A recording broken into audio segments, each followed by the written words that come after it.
সুপ্রিয় দর্শক, এবার সুপ্রিম কোর্টের বিচার ব্যবস্থা নিয়ে একটি চাঞ্চল্যকর রিপোর্ট প্রকাশ্যে এসেছে। আর সেই রিপোর্ট সামনে আসতেই গোটা দেশ জুড়ে একেবারে নতুন করে শোরগোল পড়ে গিয়েছে। কি উঠে এসেছে সেই রিপোর্টে দর্শক জানাবো আপনাদেরকে। আপনারা জানেন, এই রাজ্যের একাধিক দুর্নীতি ইস্যুতে কঠোর কঠোর পদক্ষেপ নিয়েছে কলকাতা হাইকোর্টের বিচারপতিরা।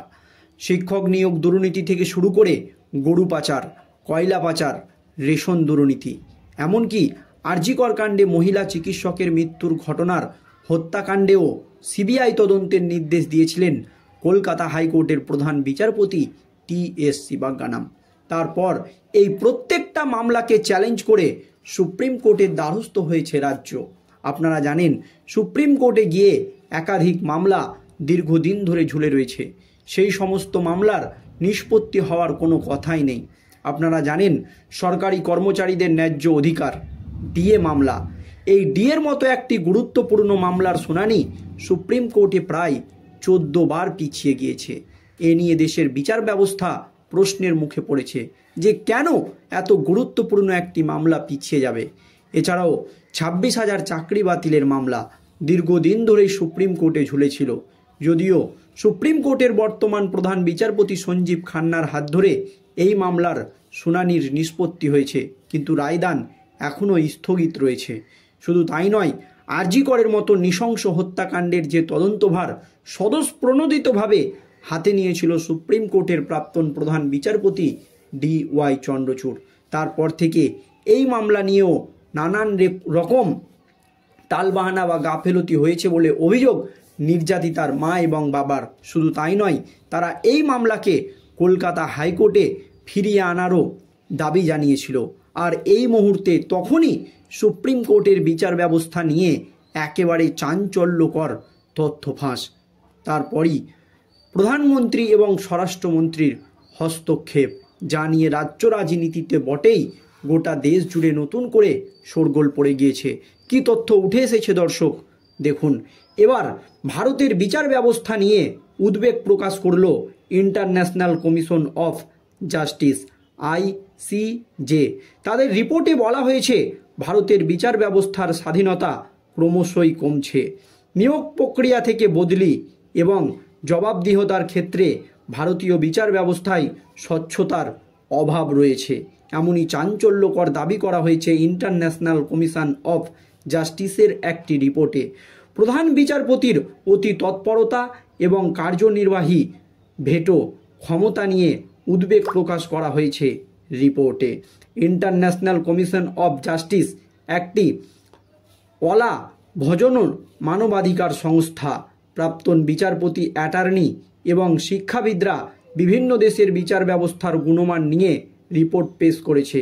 আর তাতেই ভারতের বিচার ব্যবস্থা নিয়ে উদ্বেগ প্রকাশ করেছেন সকলেই। বিচার ব্যবস্থা নিয়ে আন্তর্জাতিক যে মানদণ্ড রয়েছে তার সাপেক্ষে ভারতের সুপ্রিম কোর্ট এবং বিভিন্ন রাজ্যের হাইকোর্টগুলির প্রাতিষ্ঠানিক স্বাধীনতা, আইনি পরিকাঠামো বিবেচনা করে দেখা হয়েছে। ওই রিপোর্টে বলা হয়েছে, যোগ্যতার নিরিখে নির্দিষ্ট পদ্ধতিতে সুপ্রিম কোর্ট ও হাইকোর্টের বিচারপতি নির্বাচন এবং নিয়োগের মধ্যেই বিচার বিভাগের স্বাধীনতা নিহিত, কিন্তু বাড়ছে বিচারপতি নির্বাচনে স্বচ্ছ প্রক্রিয়া, যোগ্য অভিজ্ঞতা এবং সততা নির্ভর পূর্ব নির্ধারিত মানদণ্ডের অভাব রয়েছে। পর্যাপ্ত সুরক্ষা না থাকায় নিয়োগে অনিয়ম চোখে পড়ে।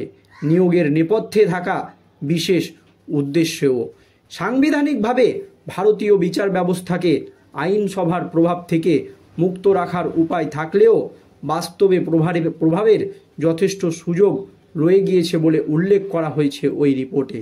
জানিয়েছে, বিচারপতি নিয়োগের ক্ষেত্রে কলেজিয়ামের সুপারিশের ওপর ভেটো প্রয়োগের ক্ষমতা রয়েছে সরকারের, অর্থাৎ বিচার ব্যবস্থার প্রভাবিত হওয়ার যথেষ্ট সুযোগ রয়েছে। নিয়োগে দেরি করা এবং নিয়োগের সুপারিশ প্রত্যাখ্যান করা, এই ক্ষেত্রে ক্ষমতা তা নির্বাহী বিভাগের হাতে অযৌক্তিকভাবে ক্ষমতা তুলে দিয়েছে, যা বিচার বিভাগের স্বাধীনতাকে ক্ষুণ্ণ করে।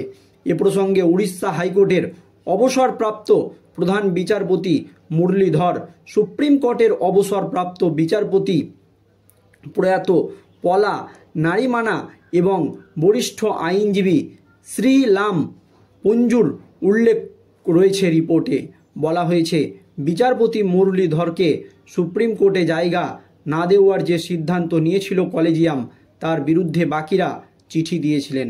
2021 সালে দিল্লি হিংসার সময় বিজেপি নেতাদের উস্কানিমূলক ভাষণ সত্ত্বেও পুলিশ যে তাদের বিরুদ্ধে কোনো পদক্ষেপ করেনি তার সমালোচনা করেছিলেন সুপ্রিম কোর্টের বিচারপতি মুরলীধর।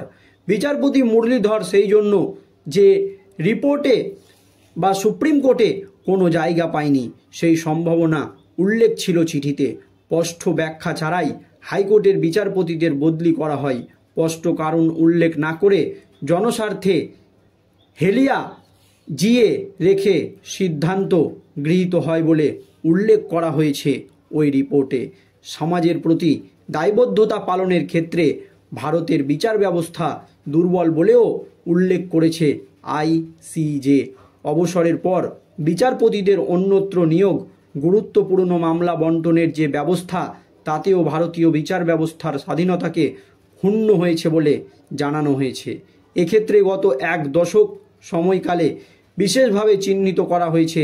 রিপোর্টে বলা হয়েছে, অবসর গ্রহণের পরই বিচারপতিরা যেভাবে সরকারের নিয়োগের প্রস্তাব গ্রহণ করেন তাতে তাদের ভূমিকা নিয়ে প্রশ্ন ওঠে। অতীতে রায় দিতে গিয়ে তারা পক্ষপাতিত্ব করেছিল কিনা তা নিয়ে প্রশ্নের জায়গা তৈরি হয়।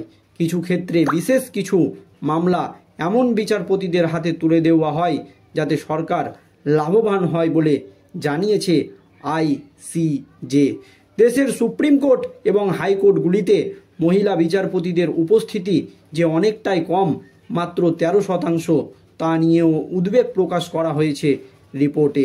পাশাপাশি সুপ্রিম কোর্ট এবং হাইকোর্টগুলিতে কোন ধর্মের কতজন বিচারপতি রয়েছে, সরকারি পরিসংখ্যান কেন তা উল্লেখ নেই প্রশ্ন তোলা হয়েছে। নামের নিরিখে আইসিজে তথ্য সংগ্রহ করেছে, তার ভিত্তিতে বিচারপতিদের অধিকাংশই হিন্দু ধর্মাবলম্বী বলে জানা গিয়েছে। রিপোর্টে বলা হয়, 2023 সালের বিশ্লেষণে দেখা গিয়েছে 33 জন বিচারপতির মধ্যে 30 জনই হিন্দু, 1 জন মুসলিম, 1 জন খ্রিস্টান, 1 জন পার্সি। ভারতের বিচার বিভাগের ভিত্তি অত্যন্ত মজবুত হলেও বিচার বিভাগের স্বাধীনতা রক্ষার্থে অবিলম্বে সংস্কারের প্রয়োজন রয়েছে বলে সুপারিশ করেছে আইসিজে।